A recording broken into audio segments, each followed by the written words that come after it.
Fake HOA cops tried to detain Staff Sergeant Emily Spencer right in her own driveway, just because she looked suspicious in uniform. Behind them stood a disgraced ex-HOA board member running an illegal patrol to intimidate residents. But they didn't know Emily was a decorated Marine, and her father, a retired firefighter, knew exactly how to fight back. Just wait until you see how this battle for dignity turned into a stunning victory for justice. It was one of those rare, crisp mornings in Brookview Lakes, sun streaming in through the windows, birds cutting the cool air with bursts of song. Tom Spencer, a retired firefighter with 30 years of service behind him, was brewing his second cup of coffee when a sharp, unfamiliar voice sliced through the calm. "Hey, stop right there! ID, now!" Tom frowned and moved toward the front window. Outside, in the driveway, two stocky men in dark tactical vests were flanking his daughter, Staff Sergeant Emily Spencer, home less than 48 hours after a grueling 6-month deployment with the U.S. Marines. She had barely settled in. The care package on the stoop had just arrived from one of her fellow Marines, and she'd stepped out in sweats and combat boots to grab it.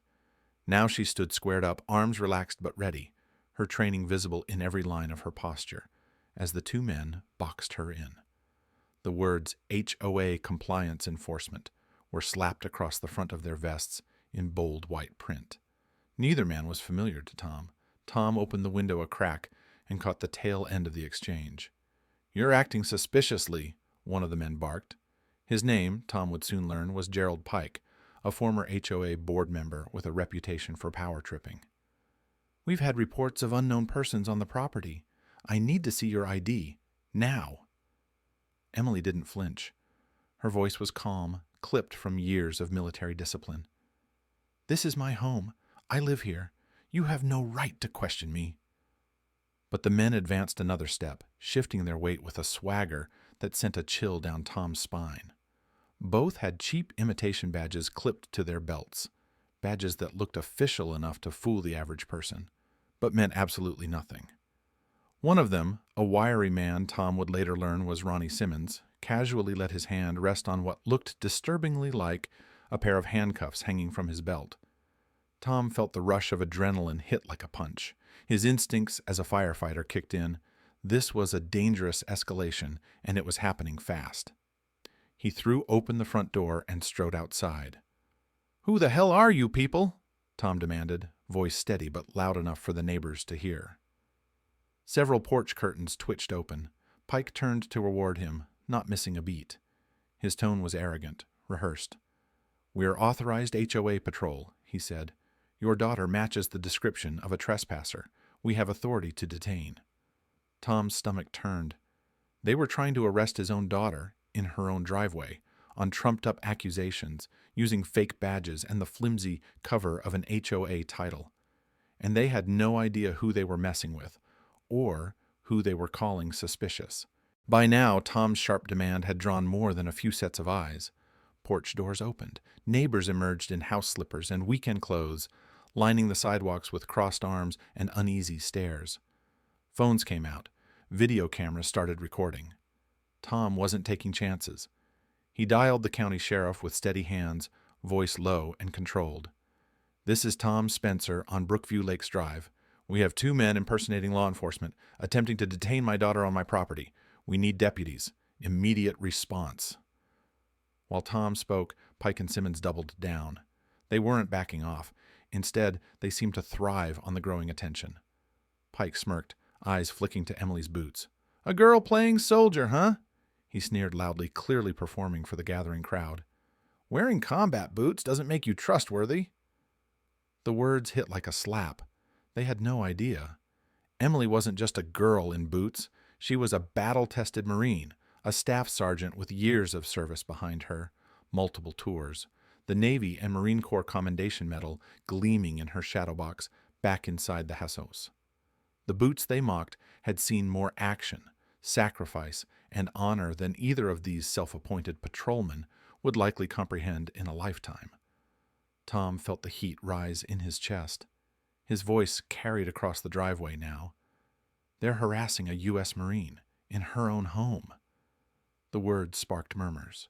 More neighbors pressed forward, phone steady. A few shook their heads in disbelief. Emily stood like stone, eyes forward, chin slightly raised, calm on the surface. But Tom caught the subtle signal. Her jaw clenched so tight it seemed to vibrate. The tension in her shoulders coiled like a spring.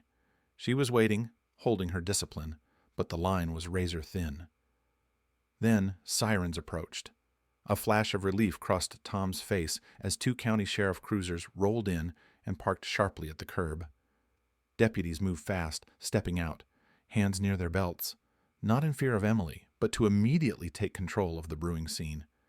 But before they could intervene, Pike, either emboldened by the cameras or blinded by arrogance, made a final move.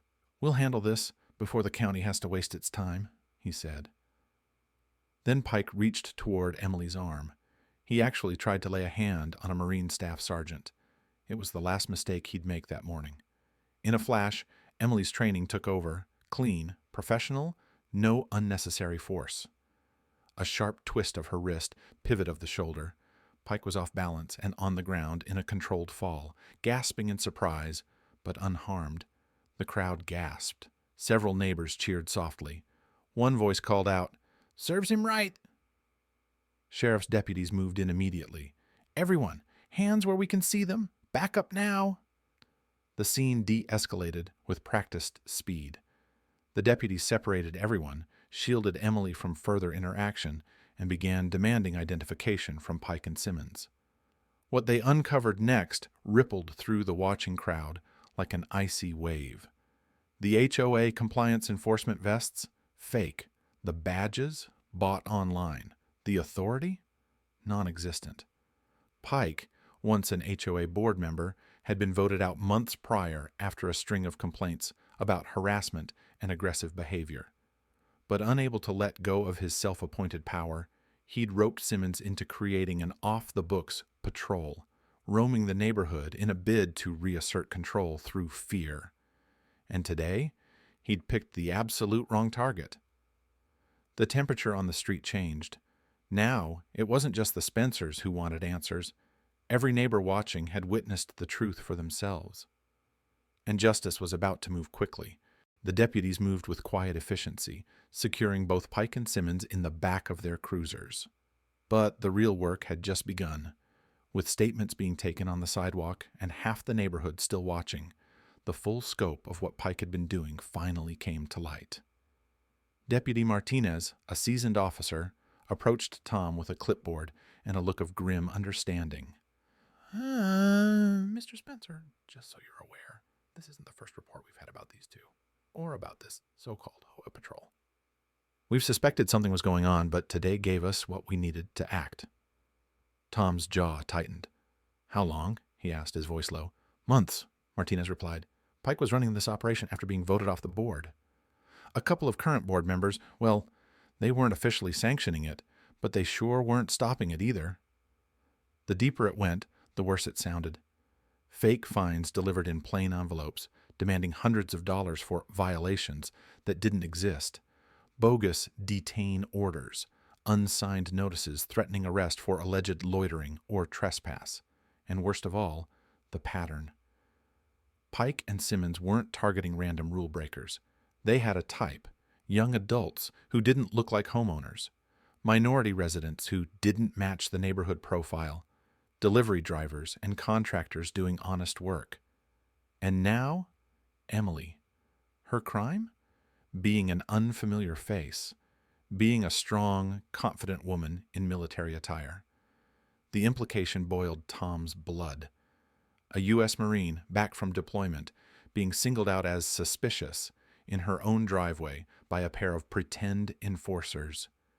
He clenched his fists, then forced himself to breathe.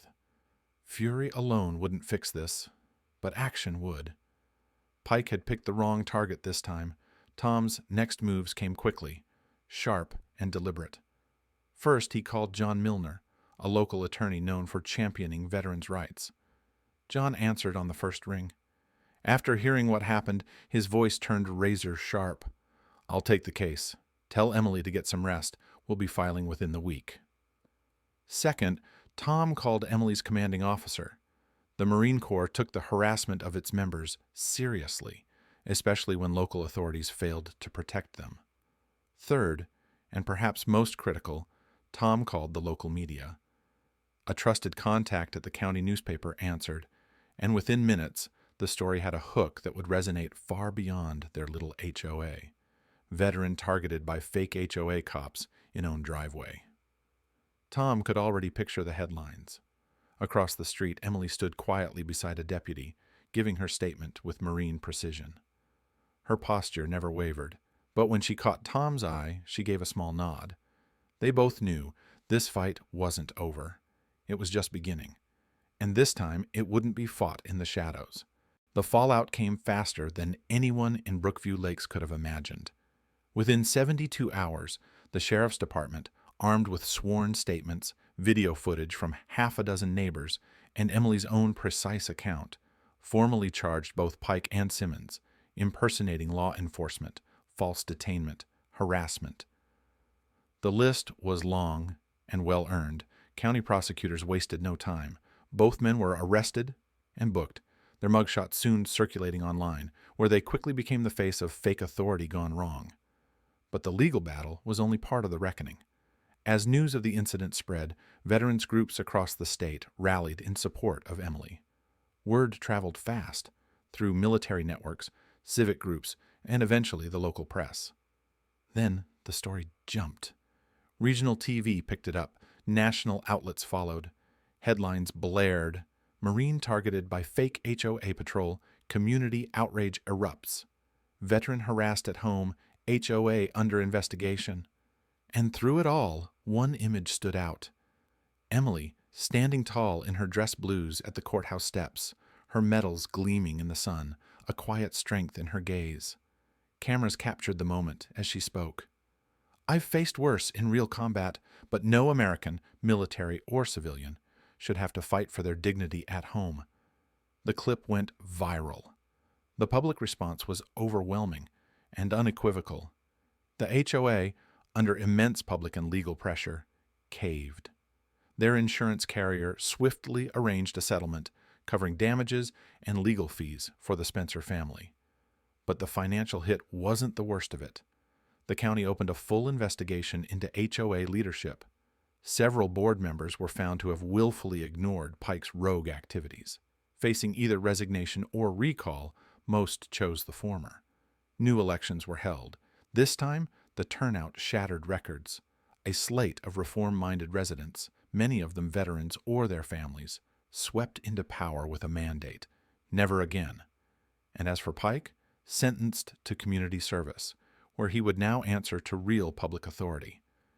In addition, he was permanently barred from holding any HOA leadership role or enforcement position in the county. Simmons faced hefty fines and probation, his reputation in tatters. Back on Brookview Lakes Drive, life gradually returned to normal. Neighbors who had once kept their distance now greeted Tom and Emily with warmth and gratitude. Veterans in the community stopped by with handshakes and quiet words of respect. And through it all, Emily remained as steady as ever, brushing off the attention with her signature Marine grit.